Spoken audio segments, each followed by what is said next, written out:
വാളയാറിൽ ആൾക്കൂട്ട ആക്രമണത്തിൽ കൊല്ലപ്പെട്ട റാം നാരായൺ ബഘേലിന്റെ മൃതദേഹം ഏറ്റെടുക്കാതെ കുടുംബം. ഛത്തീസ്ഗഡിൽ നിന്നും ഭാര്യ ലളിതയും കുടുംബാംഗങ്ങളും തൃശൂരിലെത്തി. മൃതദേഹം കണ്ടു. 25 ലക്ഷം രൂപ നഷ്ടപരിഹാരം നൽകിയാൽ മാത്രമേ മൃതദേഹം ഏറ്റെടുക്കൂ എന്നാണ് കുടുംബത്തിന്റെ നിലപാട്. കുടുംബം പ്രതിഷേധിക്കണം. അതേസമയം അതിക്രൂരമായ മർദ്ദനമാണ് ബഘേൽ നേരിട്ടതെന്ന് പോസ്റ്റ്മോർട്ടം ചെയ്ത പോലീസ് സർജൻ വെളിപ്പെടുത്തി. റിപ്പോർട്ടിൽ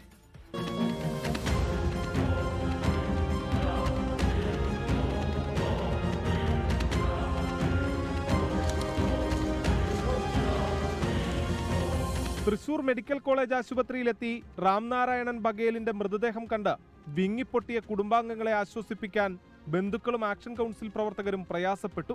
കുടുംബത്തിന്റെ അത്താണിയായിരുന്ന രാംനാരായണന്റെ മരണം 2 കുഞ്ഞുങ്ങളെയും തന്നെയും അനാഥമാക്കിയെന്ന് ഭാര്യ ലളിത.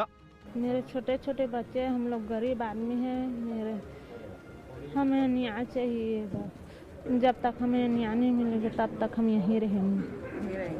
25 ലക്ഷം രൂപ നഷ്ടപരിഹാരം നൽകണമെന്നാണ് കുടുംബത്തിന്റെ ആവശ്യം.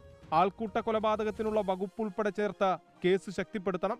തങ്ങൾ ഛത്തീസ്ഗഡിലെ ദളിത് സമുദായ അംഗങ്ങളാണെന്നും SC/ST പീഡന നിരോധന നിയമപ്രകാരം കേസെടുക്കണമെന്നും കുടുംബം പറഞ്ഞു. अभी मेरी डिसीजन यही है कि जो मॉब लिंचिंग की केस है वो एड हो उस पर, और SIT टीम गठित हो, उचित जांच हो, और इनको जो है 25 लाख रुपए की जो है मुआवजा राशि मिले. രാംനാരായൺ ബഘേലിന്റെ ശരീരത്തിൽ അടിയേൽക്കാത്ത സ്ഥലങ്ങളില്ലെന്ന് police surgeon doctor TS Hitesh Shankar പറഞ്ഞു.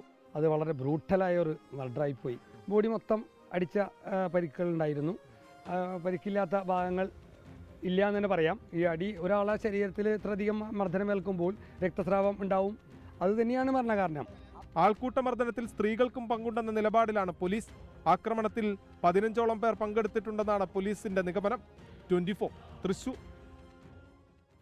ലോകത്തെവിടെയായാലും ഏത് സമയത്തും 24 വാർത്തകളും ഓഗ്മെന്റഡ് റിയാലിറ്റി പാക്കേജുകളും എക്സ്പ്ലെയിനറുകളും വിശദമായി കാണാൻ ഞങ്ങളുടെ YouTube ചാനൽ നിങ്ങൾക്ക് സബ്സ്ക്രൈബ് ചെയ്യാം.